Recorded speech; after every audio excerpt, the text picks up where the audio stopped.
হাজার যত্নের পরও যে মানুষগুলো আপনার দিকে ফিরেও চায় না, আর যাই হোক, ওরা আপনার আপনজন নয়, ওরা কোনোদিনও আপনার জন্য উপযুক্ত নয়। সরে আসুন ওখান থেকে।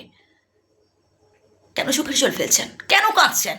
আরে ভাই, ও তো আপনাকে ঠকিয়ে, আপনাকে কষ্ট দিয়ে অন্য আরেকজনের সাথে দিব্যি সুখের সংসার করছে, আর আপনি অতীতের ওই সব স্মৃতিগুলো আঁকড়ে বসে আছেন, চোখের জল ফেলছেন।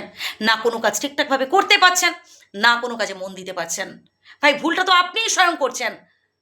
আপনি নিজের ভবিষ্যৎটা নষ্ট করে ফেলছেন।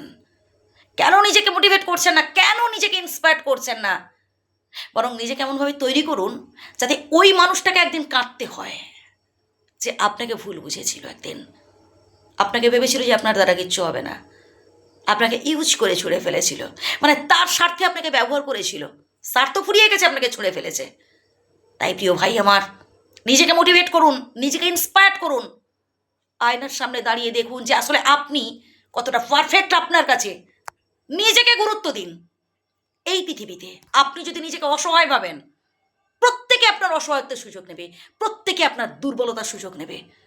তাই কাঁদবেন না। রাতের পর রাত আপনি চোখের জল ফেলছেন, নিজেকে অসহায় করে ফেলেছেন। ভাই, এবার থেকে উঠে পড়ে দাঁড়ান, পরিকল্পনা মাফিক কাজ করুন, সফল হয়ে দেখান, ভালো কিছু অ্যাচিভ করুন।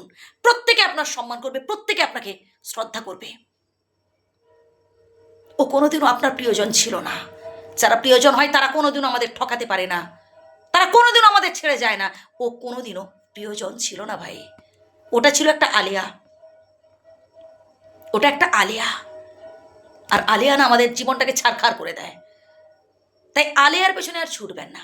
আলিয়াকে নিয়ে ভাবাও দরকার নেই, বাস্তবটাকে নিয়ে ভাবুন। আগে স্বনির্ভর হওয়ার কথা ভাবুন, দুপয়সা উপার্জনের কথা ভাবুন, নিজেকে ভীষণভাবে ব্যস্ত রাখার চেষ্টা করুন, একটার পর একটা কাজ বেছে নিন। নিজেকে ভীষণভাবে বিজি রাখতে হবে। আপনার যেটা ভালো লাগে করুন না।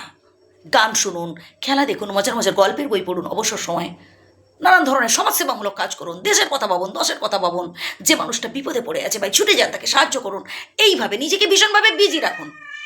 আপনি যত বেশি অবসরে থাকবেন, যত বেশি নিজেকে স্পেস দিবেন, ভাবার সময় দেবেন ওই দুঃখ কষ্টগুলোকে নিয়ে, তত বেশি আপনি পিছিয়ে পড়বেন।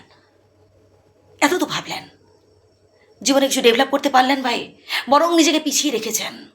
ডেভেলপ করেছে ওই মানুষটা, ভাবছেন তো ভুল ভাবছেন। হ্যাঁ, হয়তো আপনি ভাবতেই পারেন যে ও তো বেশ ভালোতে আছে। ভাই, ওটা ওর সাময়িক সুখ। মাথার উপর একজন আছেন না, তার চোখ কান খোলা, তার কাছে সঠিক বিচারটাই হয়। একদিন দেখবেন ওকেও চোখের জল ফেলতে হবে আপনাকে ঠকানোর জন্য। তাই মুছে ফেলুন চোখের জল, সামনের দিকে এগিয়ে যান। ভালো থাকবেন, সুস্থ থাকবেন। আর যদি ভুল বলে থাকি ক্ষমা করবেন। ধন্যবাদ।